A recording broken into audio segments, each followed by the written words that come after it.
In this episode, we're going to talk a little bit about transparency right here on the Tequila Hombre. Coming up next.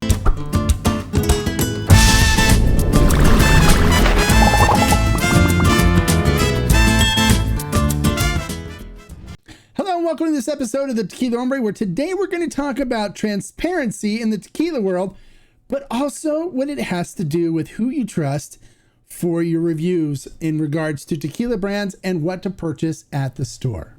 I've had a lot of people ask me about how I work in my relationships with the brands and so on. And I've had people also that were spewing information about me that, well, is just blatantly false. So today we're going to pull back the curtains on the Tequila Hombre so you guys can get a better understanding of why we're one of the most trusted sources when it comes to reviews and information in regards to the tequila industry on social media and on the internet. So let's not waste any more time. Let's jump into it now. Okay, so here's the way it works with the Tequila Hombre. Let's say you have a brand and you want to get a review for the brand. You would simply reach out to me via email and let me know that you'd love for me to do an honest and unbiased review of your product.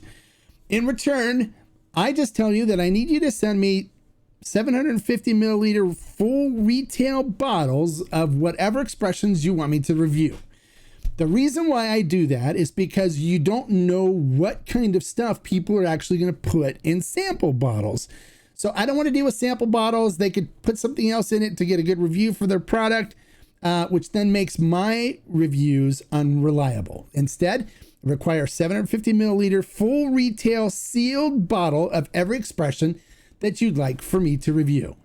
I also let the brand know that I give honest, unbiased reviews. So there may be a possibility that I don't like your brand, but I will never bash your brand, insult it or anything, but instead discuss what I didn't like about it.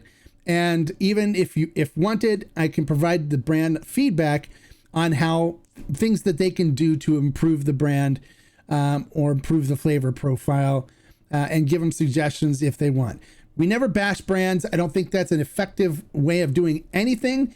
But instead, I'll let you know that I don't like it. It's not something that fits my flavor profile, but I will let you know the flavor profile that it has for people that it may enjoy something along the lines of that flavor profile.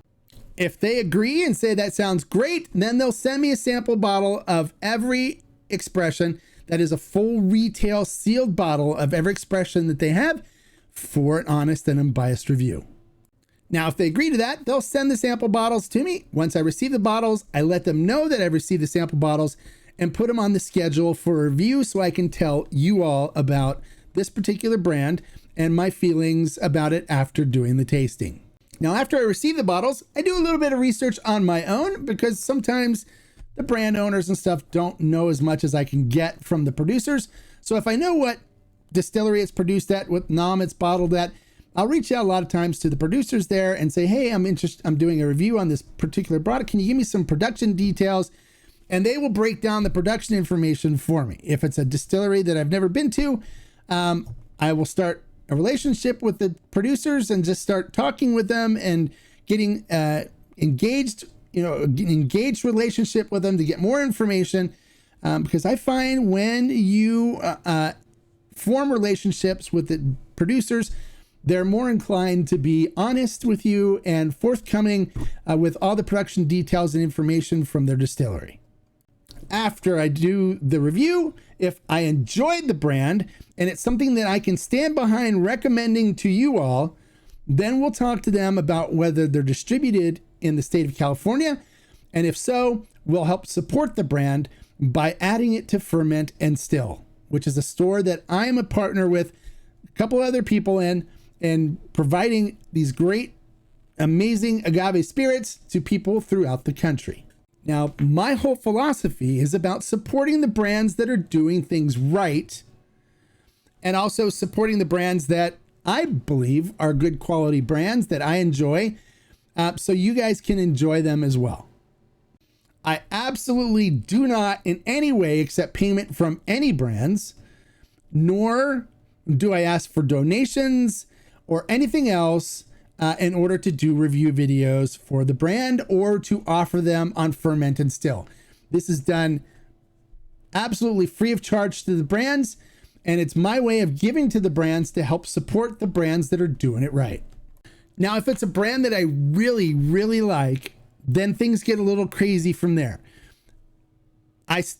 After I found a brand that I really, really like, for example, like the Dos Angeles Caídos, I never charged them anything to do anything. Instead, I was just really super impressed with the quality of their tequila. I met their producer. I took a trip out to Mexico on my own dime, paid for my own travel, my own hotel, and arranged to meet with their tequilero, their producer, and got to meet and talk to him to find out more about his philosophy and what he does. These are the kind of things that help fuel my passion for the tequila world and allows me to express to you some of the things that are really special about these brands. And the fact that they are doing them right and you have no reason to doubt anything that they say, and supporting of the brand is something that I am a firm believer in. And you should be too if you follow the same philosophies of looking for tequila that are done right with no additives. And so if I really, really enjoy it and really want to support the brand, we'll offer it on Ferment and Still so people there can purchase there and get it throughout the entire country.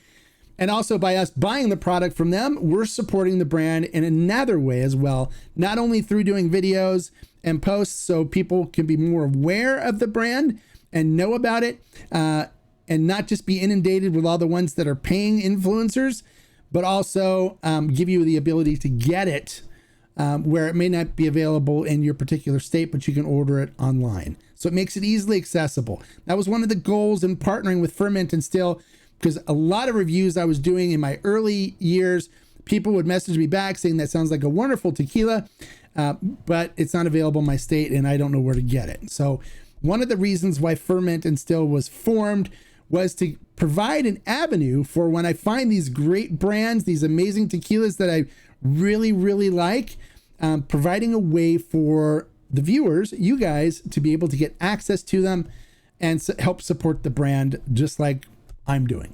So nothing gets listed on Ferment and Still unless I like it and I support it and I will recommend it. So Ferment and Still is a great resource for anybody looking as to what tequilas to buy. Go through there and browse through Ferment and Still. It's got an amazing selection of mezcals, raicillas, sotos. All of these are mezcals and brands and tequila brands and stuff that I 100% support. They do great quality, no additives, amazing stuff. And if I don't like it and I don't support the brand and I don't want to support the brand, it will not be on Ferment and Still. But in the fact of being transparent, there is a way sometimes that I do get paid for my endorsement of a brand. And that has to do with money. But instead what it does is that with special projects. What basically this does is it allows me and my group, the Tequila Barrel and Agave Collective, to get some really special things, special editions that nobody else is going to have. And also a way for us to support the brand by buying more tequila from them.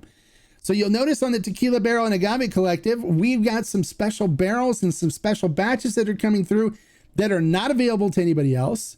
And they're special things that they've never done before, but they did with us because they wanted to say thank you for all the support that I've given them free of charge without asking for anything by doing a special project. And I fly out to Mexico to work on the special projects with them on my dime. They don't fly me out there for anything. I do it because I endorse what the brand is doing and I can stand behind and recommend them wholeheartedly.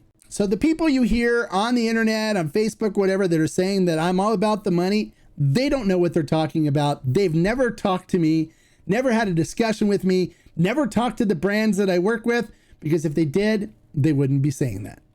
All right, well, there you go. There's me being transparent, letting you know how I do things here with the Tequila Hombre, why I endorse certain products, because I really liked what they did, and I really enjoy and know the people behind it and know that they would never do anything to violate the trust with myself as well as with you, the viewers here on the Tequila Hombre channel.